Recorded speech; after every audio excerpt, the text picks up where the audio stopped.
Bilang isang tropical na bansa, ang Pilipinas ay nasa panganib ng global warming na maaaring makagambala sa paglago at produksyon ng mga pananim sa bansa, lalo na sa tatamaan ng dry spell kabilang ang lalawigan ng Nueva Ecija. Binigyan diin ni DA Regional Field Office 3 Agri-Business and Marketing Assistance Division OIC Chief Maricel Dullas na direktang iniuugnay nila ang mga magsasaka sa mga pamilihan kung saan maaari nilang ibenta ang kanilang ani. Aniya, sa ganitong paraan hindi sila dadaan sa mga mangangalakal at ang kanilang mga produkto ay ibebenta sa mas mababang presyo.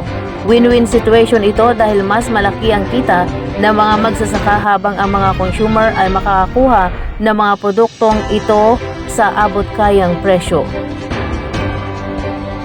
Ang ahensya ay nagsasagawa ng mga pagpupulong sa pag-uugnay sa merkado sa mga nagtatanim ng sibuyas at mga mamimiling institusyonal. Sa ganitong paraan, ang mga magsasaka pati na rin ang mga mamimili ay nakakapagtakda ng tamang presyo. Bilang karagdagan, ibinahagi ni Dullas na ang DA ay nag-oorganisa din ng mga trade fair ng Kadiwa. Ito ay inisyatiba ni Pangulong Ferdinand R. Marcos Jr. na ilapit ang pamilihan sa mga magsasaka upang mabawasan ang dagdag na gastos mula sa mga middlemen. Maaari ring magpahiram ang ahensya ng mga truck sa mga magsasaka para maihatid nila ang kanilang mga produkto sa mga pamilihan.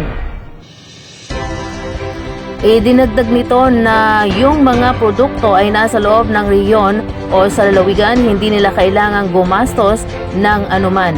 Maaari nilang dalhin ang kanilang mga produkto sa mga merkado ng walang gastos. Ang mga magsasaka na nangangailangan ng alinman sa mga tulong na ito ay maaaring pisikal na pumunta sa opisina ng DA Central Luzon o mag-message sa Facebook page nito sa https://www.facebook.com/darfo3.